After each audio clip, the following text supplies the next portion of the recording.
কমলিনীর উপর অভিমান করে নতুন এবার পার্বতীকে বিয়ে করলো কমলিনীর সামনে। হ্যাঁ বন্ধুরা, এমনটা হতে চলেছে আজকের পর্বে। বিস্তারিত জানতে ভিডিওটিতে লাইক দিয়ে চ্যানেলটিকে সাবস্ক্রাইব করে পুরো ভিডিওটি তোমরা দেখতে থাকো। গল্পের শুরুতে আমরা দেখতে পারবো কমলিনীদের সবার সাথে পরিচয় করাতে থাকে ঠাকুরমশাই তার স্ত্রীর সাথে। আর তখনই সেখানে পারো চলে আসে। পারো এসে প্রণাম করে বলতে লাগলো, উমা তোমরা এসে গেছো? তখনই সে কথা শুনে স্বর্গজিৎ বাবু বলতে লাগলো, হ্যাঁ আমরা সবাই চলে এসেছি, অনেক দূরের রাস্তা তো, তাই সকাল সকাল বেরিয়ে পড়েছিলাম। তোকে কই সেই ছোটবেলা থেকে দেখেছি আর এখন দেখছি। এই কথাটা বলতে পারো তখন বলতে লাগলো, তোমরা তোমরা আমার কাছে এত বড় ঘটনাটা কিভাবে লুকাতে পারলে? এত বড় একটা ঘটনা ঘটে গেছে, একবার জন্য তোমরা আমাকে ফোন করে জানাতে পারলে না? স্বর্গজিৎ বাবু তখন বলতে লাগলো, হ্যাঁ রে পারো, তুইও তো এখন আর আমাদেরকে ফোন টোন করিস না।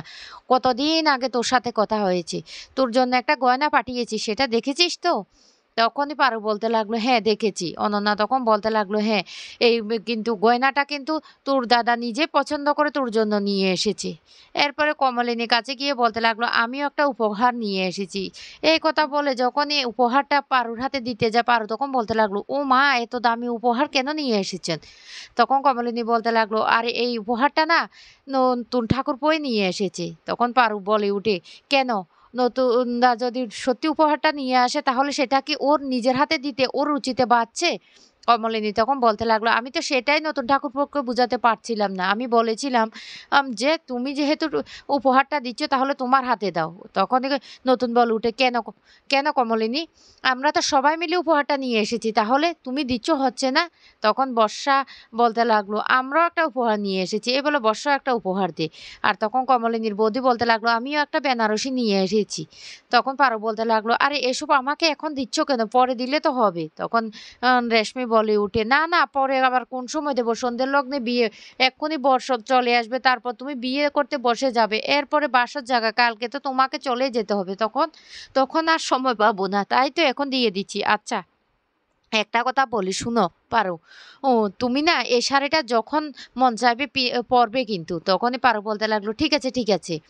এরপরে বলতে লাগলো, তোমাকে তোমাকে পার্লার থেকে লোক আসবে না সাজাতে? অনন্যা এই কথা বলার সাথে সাথে পারো তখন বলতে লাগলো, পার্লার থেকে? না না, পার্লার থেকে কেন লোক আসবে? তখন বলতে লাগলো, তোমাদের এখানে কি কোনো পার্লার নেই?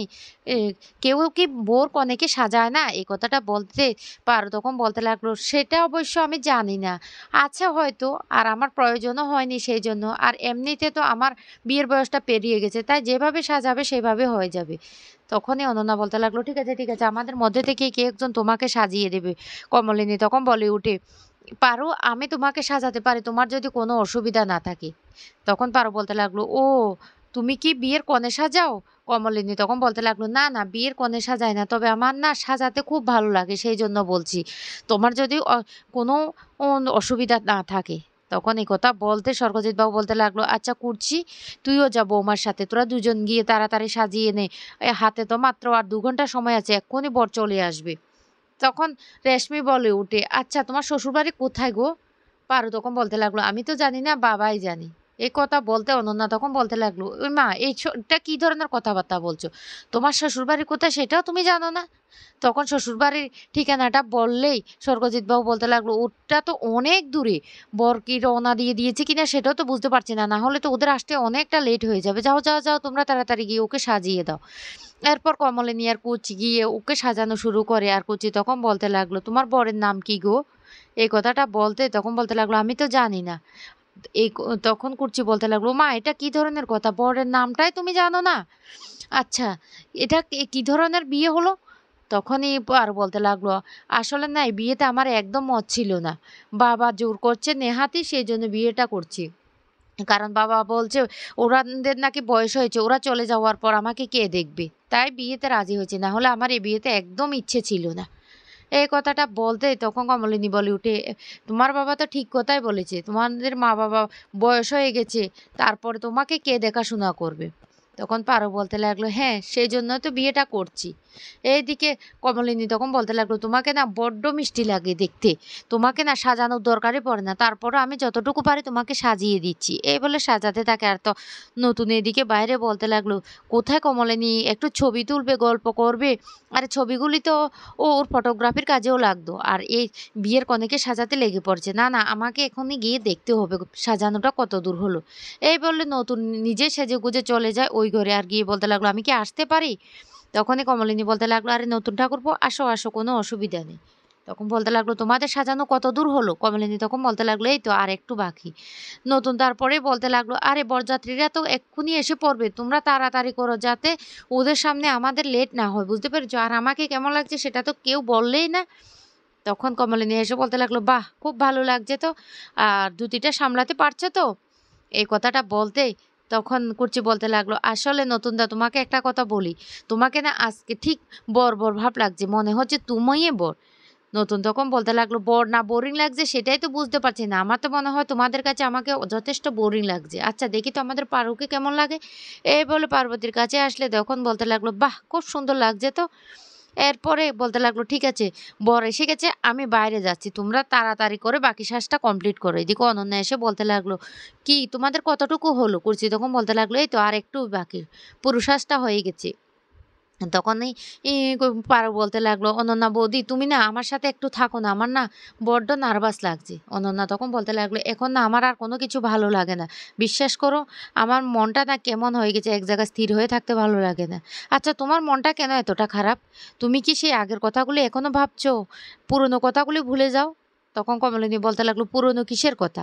কিসের পুরনো কথা? তখনই অনন্যা বলতে লাগলো, আরে আমাদের ঠাকুরমশাইয়ের স্ত্রী আর আমাদের শাশুড়ি মার সাথে না দুজনের খুব বান্ধবী ছিল, আর ওরা ছোটবেলায় বলেছিল যে পারুর সাথে নাকি এই নতুনের বিয়ে দেবে, কিন্তু এখন তো আর নতুন সেই কথাটা রাখলো না, সেই জন্য আমাদের পারুর খুব মন খারাপ, পারু নিজে নিজে নতুনকে স্বামী ভেবে নিয়েছে। তখন এই কথা শুনে কমলিনী অবাক হয়ে যায় আর বলতে লাগলো, কি সেই সব তো আমরা কিচ্ছুই জানতাম না। অনন্যা তখন বলতে লাগলো, জানবে বা কি করে, বিদেশ থেকে আসার পর থেকেই তো নতুন আর কোনো দিন গ্রামের বাড়িতে আসতো না। তখন পারুর মনটা খুব খারাপ হয়ে যায়। এরপরে যখন বর চলে আসে তখন বিয়ের মণ্ডপে পারুকে নিয়ে যাওয়া হয়, আর বিয়ে শুরু হবে তখনই পুলিশ সেখানে চলে আসে আর এসে বলতে লাগলো, ও বিয়ে বন্ধ করুন, ওনাকে আমরা অ্যারেস্ট করতে এসেছি, উনি একজন খুনি। এই কথাটা বলতে তখনই ও অবাক হয়ে যায় ঠাকুরমশাই আর বলতে লাগলো, আপনারা কি বলছেন? তখন বলতে লাগলো, মেয়েকে বিয়ে দিচ্ছেন, একটু খোঁজখবর নিয়ে বিয়ে দেবেন তো, উনি একজন কুখ্যাত খুনি আর ক্রিমিনাল, উনি নিজের স্ত্রীকেও মেরে ফেলেছেন। যা শুনে তো অবাক হয়ে যায় সবাই, আর বলতে লাগলো, ওনাকে ওনাকে আমরা অ্যারেস্ট করে নিয়ে যাচ্ছি। এই বলে পারুর বরকে যখন অ্যারেস্ট করে নিয়ে যায় তখন ঠাকুরমশাই কান্নাকাটি শুরু করে আর বলতে লাগলো, আমার মেয়েটা লগ্নভ্রষ্ট হয়ে যাবে, আমার মেয়েকে কে বিয়ে করবে? স্বর্গ, তুমি তোমার ভাইকে বলো না আমার মেয়েটাকে বিয়ে করতে। তখনই নতুনকে বলতে লাগলো যে বিয়ে করার জন্য, নতুন কিছুতে বিয়েতে রাজি হয় না। কমলিনী তখন বলতে লাগলো, ও কেন তুমি রাজি হচ্ছ না? একটা মেয়ের এইভাবে লগ্নভ্রষ্ট হয়ে যাচ্ছে, এটা তো তোমার কর্তব্য, আর তুমি যদি এ বিয়ে না করো তাহলে তাহলে কিন্তু আমি তোমার সাথে আর কোনো সম্পর্কই রাখবো না। তখনই নতুন অবাক হয়ে বলতে লাগলো, কমলিনী তুমি একথা বলছো? কমলিনী তখন বলতে লাগলো, হ্যাঁ, একটা মেয়ের জীবন অনেক বড়, তাই তোমাকে বলছি এই বিয়েটা তুমি করো। তখন নতুনের প্রচণ্ড অভিমান হয় কমলিনীর উপর। এদিকে কমলিনী নতুনের সাথে যে পারুর বিয়ের কথাটা জানতে পেরেছে, সেই জন্য নতুনকে বারবার বাধ্য করছে বিয়েটা করার জন্য। শেষ পর্যায়ে কমলিনীর উপর অভিমান করে নতুন বলতে লাগলো, ঠিক আছে, তুমি যেহেতু চাইছো আমি এই বিয়েটা করি, তাহলে আমি এই বিয়ে করব। পুরোহিত মশাই আমি বিয়ে করব। তখন পুরোহিত মশাইও খুব খুশি হয়ে যায়, এদিকে অনন্যা খুব খুশি হয়ে যায়। অন্যদিকে নতুন বিয়ে যখন করে তখন কমলিনী খুব কাঁদতে থাকে, আর কমলিনী বলতে লাগলো, আমি এই কাজটা করতে বাধ্য হয়েছি, কি করব আমি, তুমি বলো না, তোমার সাথে তোর বিয়ে আগে থেকেই ঠিক ছিল।